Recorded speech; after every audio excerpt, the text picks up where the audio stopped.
Most people today are not poor because they are ignorant. They are poor because they know the truth and still do nothing. This video will hurt a little, because if you understand it, you can never unsee why most people stay stuck forever.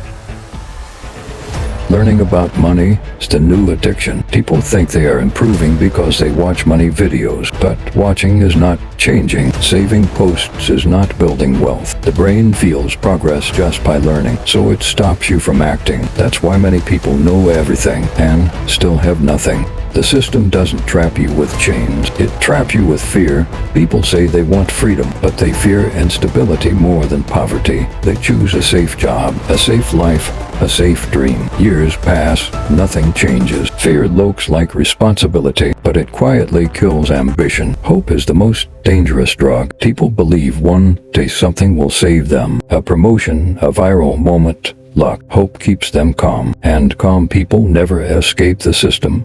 Waiting feels safe, but waiting is how years disappear. This is why most people stay poor. The system doesn't need you to be stupid. It needs you tired, distracted, afraid. If learning feels good but your life stays the same, you are not growing, you are being entertained.